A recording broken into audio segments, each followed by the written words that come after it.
Let's look here at language and culture from an anthropological perspective before turning to language diversity in the United States. The state of Arizona has been a focal point for the debate over language and immigration in the United States. There's no official language in the U.S., but Arizona is one of 30 states that has passed an English-only law. It's also passed many other laws restricting not only language, but also subjects that are allowed to be taught in schools. The most controversial law allows police to detain suspected illegal immigrants. But by what grounds is one justified in suspecting a person of being an illegal immigrant? In practical terms, skin color and language are the primary features that police officers have to work with. But what about language? Is language enough? Many people who have legally immigrated to the United States struggle to learn English, as have some of your ancestors. English-only laws reflect how language can become a cultural rallying point. Language is something we often take for granted, but it's necessary in virtually all aspects of our lives and all aspects of culture. In this presentation, we'll cover a number of issues. What is language? How does language shape our ways of thinking? Linguistic diversity in the United States? How do systems of power intersect with language and communication? What are the effects of globalization on language? And how is the digital age changing the way people communicate? As Max Weinrich put it, a language is a dialect with an army and navy. In other words, in state systems, official language is often declared by those in power. Ken Guest defines language as a system of communication that uses symbols, such as words, sounds, and gestures, organized according to certain rules to convey any kind of information. Language enables us to talk about things that are not present. This is known as displacement. We can talk about actions that occurred in the past or will occur in the future. We can also talk about concepts and ideas that have no physical reality. Human language is also remarkably flexible. Using established structures, sounds can be combined in novel forms to meet new challenges.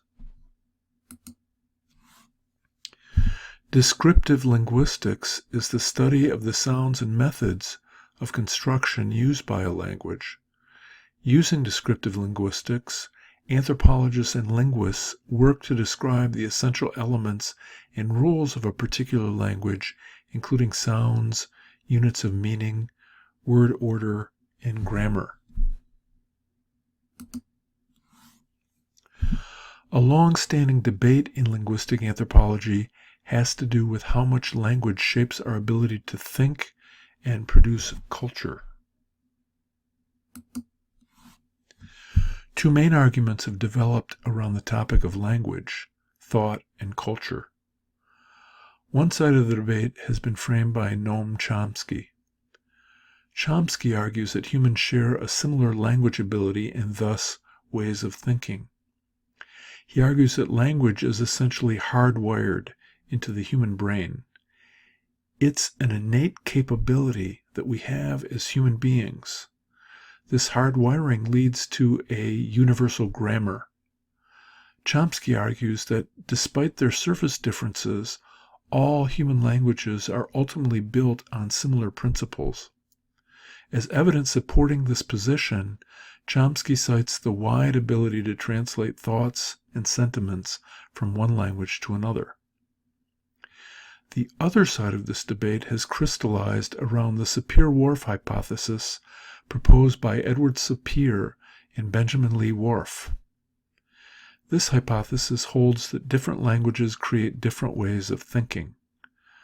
Languages effectively serve to classify the world around us. And if different languages make use of different classifications, then they fundamentally change how we understand the world. In support of this hypothesis, Worf cites his experience working with a Native American language, Hopi. English is generally considered to have three tenses, the past, present, and future.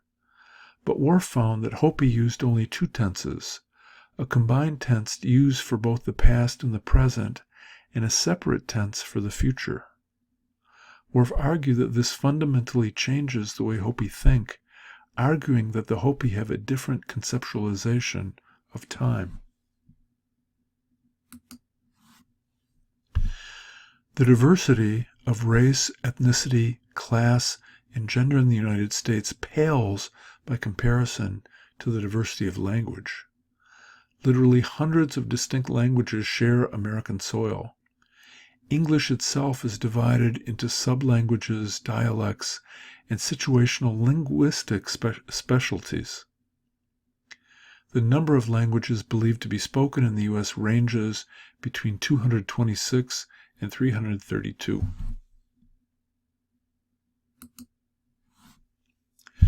In addition to English, at least 7 of these languages include more than 1 million speakers in the United States. This table from the U.S. Census Bureau shows the most commonly spoken non-English languages in the U.S. in 2009.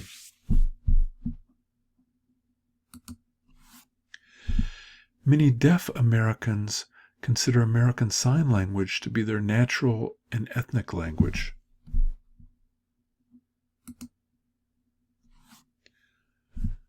Probably 250 to 300 indigenous languages were spoken in the future U.S. Today, scholars group Native American languages into 8 or 9 language families, including Elgic or Algonquin, Nadene, and Siouan, as well as others. The Cherokee are particularly renowned not only for acquiring literacy, but for inventing their own writing system. A bicultural Cherokee man named Sequoyah is credited with single-handedly introducing a syllabary in 1821. The tribe quickly adopted the system, and by 1825 had rendered the Bible and other religious and legal documents in it. The impact of U.S. policy on Native American languages hasn't always been kind. The dominant policy was to discourage the use of indigenous languages in favor of English. Many languages died out completely. In the present era, the American Community Survey includes 169 Native American languages with a total of 372,095 speakers in 2010. Here's a table of the most commonly spoken Native American languages.